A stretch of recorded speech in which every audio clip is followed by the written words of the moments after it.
કાયદો કાયદાનું કામ કરશે, કાયદામાં રહેશો તો ફાયદામાં રહેશો, પરંતુ ઘણી વખત કાયદો કાયદાનું કામ કરતો નથી અને કાયદો કાયદામાં રહેતો નથી.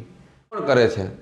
તો આજના આ વિશેષ અહેવાલમાં જાણીએ કે આવું કોણ કરી રહ્યું છે કે કાયદાને કાયદામાં કામ કરવા દેતું નથી. નમસ્કાર, હું છું હસમુખ પટેલ અને આજે આપણે વાત કરવાની છે કાયદો કાયદાનું કામ કરશે. ખરેખર કાયદો કાયદાનું કામ કરે છે કે કેમ, અને કાયદો કાયદાનું કામ નથી કરતું તો કોણ એને રોકી રહ્યું છે, કોના કારણે કાયદો કાયદાનું કામ કરતો નથી.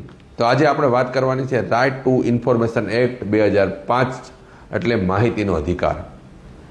2005માં માહિતીનો અધિકાર એ કાનૂન આવ્યો અને દેશની અંદર શું થઈ રહ્યું છે, દેશના વ્યવસ્થા તંત્રમાં શું કામ ચાલી રહ્યું છે, પ્રજાના જનતાના જે ટેક્સના પૈસા એ સરકારમાં આવે છે, સરકાર ક્યાં વાપરી શકે છે, ક્યાં વાપરી રહી છે, એ પૈસાનો ખર્ચ ક્યાં થઈ રહ્યો છે, આવી બધી વિગતો જાણવાનો અધિકાર દેશની સરકારે જનતાને આપ્યો 2005માં. પરંતુ આજે ક્યાંક ને ક્યાંક માહિતીના અધિકારનો આ કાનૂન પાંગળો થઈ ગયો છે, અથવા તો ઘણા અધિકારીઓ માહિતીના અધિકારના આ કાનૂનનું ખોટું અર્થઘટન કરી અને જનતાને યોગ્ય જવાબ આપતા નથી. સરકારની તેજુરીને ખર્ચ પડી રહ્યો છે, સમય શક્તિનો વ્યર્થ થઈ રહ્યો છે, એવું ક્યાંક થતું હોય એવું થઈ રહ્યું છે. આજે મારે સ્પષ્ટ વાત કરવાની છે. માહિતી અધિકારના કાનૂનમાં માહિતી માગનાર માટે જે એના અધિકાર છે એના અધિકારને તરાપ મારવાનું કામ કરતા અધિકારીઓ વિશે. રાઇટ ટુ ઇન્ફોર્મેશન એક્ટ 2005 મુજબ દરેક માણસ કોઈ પણ કચેરીમાં માહિતી માગી શકે છે. 20 રૂપિયાના સ્ટેમ્પ ઉપર, મતલબ 20 રૂપિયાની કોર્ટ ફી ભરી અને એ માહિતી માગી શકે છે. એની અરજી 20 રૂપિયાનો ખર્ચ કરવાની થાય અને એ અરજીનો નિકાલ એ તમામ માહિતી 30 દિવસમાં જે તે અધિકારીને અરજદારને આપવાની હોય છે. પરંતુ હમણાં કંઈક એટલા બધા બનાવો બન્યા છે. અમે ઘણા જાણવાના પ્રયાસો કર્યા, અમે ખુદ માહિતીઓ માગી અને પ્રયત્ન કર્યો અને એનો અભ્યાસ કરવાના પ્રયાસો કર્યા. તો 22/8/2025 રાજ્યના મુખ્ય માહિતી કમિશનર ડૉક્ટર સુભાષ સોનીએ એક ભાવનગરની મેટરમાં હુકમ કરેલો કે એ અરજદાર વારંવાર માહિતી માગી હતી, એટલે કીધું કે ભાઈ હવે આને 6 થી વધુ માહિતી માગવી નહીં. પરંતુ આ હુકમને માહિતી અધિકારના કાયદામાં જોગવાઈ ન હોવા છતાં પણ જાહેર માહિતી અધિકારીઓ આનું ઊંધું અર્થઘટન કરી અને અરજદારીઓને ગેરમાર્ગે દોરી રહ્યા હોવાના અનેક બનાવો આપણી સામે આવે છે. અને અમે પણ એક છીએ કે અમે પણ પ્રયોગ કર્યો હતો અમરેલી નગરપાલિકામાં અને અમને એવો જવાબ કે તમે વધુ માહિતી માગી નથી, 6 થી વધુ વર્ષમાં માહિતી તમે માગી છે કે નહીં એનું અમને બાહેંધરી પત્ર આપો. અમે આપી દીધું.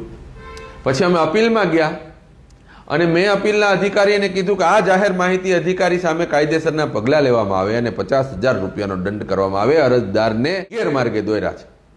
જોકે એને તપાસનો ઓર્ડર પણ આપ્યો, એની વિરુદ્ધમાં કમિશનરે લખીને એને ઓર્ડર આપ્યો કે આનો જવાબ આપવાનો ખુલાસો માંગો વગેરે વગેરે. પછી શું થયું એ અમે હજી જાણવાના પ્રયાસો કર્યા નથી. પણ ખરેખર એવું કંઈ છે નહીં. બીજી વાત એ છે કે જાહેર માહિતી અધિકારીઓ કલમ નંબર 11 મુજબ તમને આ માહિતી આપવા પાત્ર નથી એવો જવાબ આપી દેતા હોય.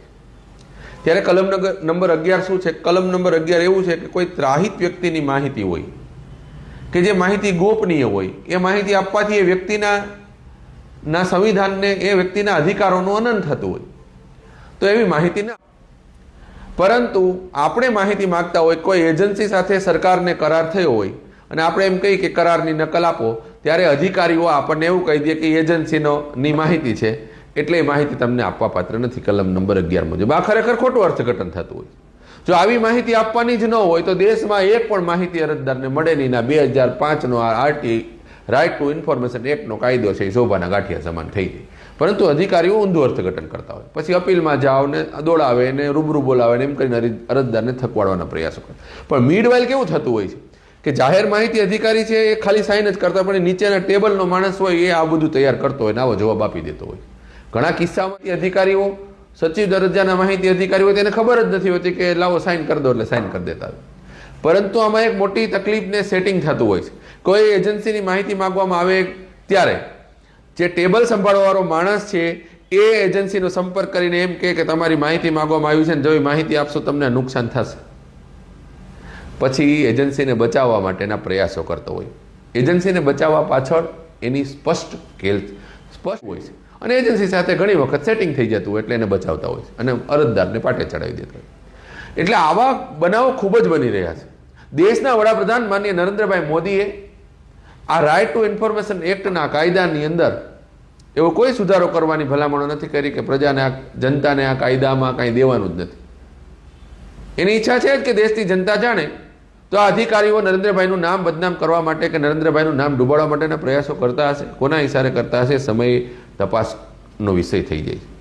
એટલે આવા અધિકારીઓના કારણે, આવા સેટિંગ બાદ અધિકારીઓના કારણે આ રાઇટ ટુ ઇન્ફોર્મેશન એક્ટ અધિકારનો આ કાયદો છે એ ખરેખર એનું યોગ્યપણે પાલન નથી થતું. કાયદો કાયદાની રીતે કામ નથી કરતું અને કાયદાની રીતે કામ ન કરવા દેવાનું કામ આવા સેટિંગ બાદ અધિકારીઓ કરતા હોય છે. ત્યારે મારે રાજ્યની સરકારને અને માનનીય મુખ્યમંત્રીશ્રી અને દેશની સરકારને આ જે કોઈ વિભાગમાં આવતી માહિતી છે એ જે કોઈ વિભાગની અંદર આવતા જે પદાધિકારીઓ છે, મંત્રીઓ છે, એ સમક્ષ મારી વાતને મૂકવાની છે કે આવું આપણા દેશમાં આપણા રાજ્યમાં થઈ રહ્યું છે.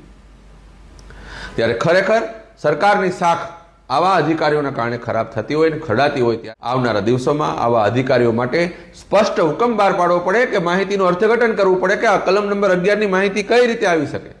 ખરેખર એવું હોતું નથી. તો આવી સ્પષ્ટતા રાજ્ય સરકારે, કાયદા વિભાગે અને માનનીય મુખ્યમંત્રીશ્રીના વડપણ હેઠળ આ યોગ્ય રીતે એનો વટહુકમ બહાર પાડવામાં આવે અને એક માર્ગદર્શિકા બહાર પાડવામાં આવે એવું ખરેખર જનતા ઈચ્છી રહી છે.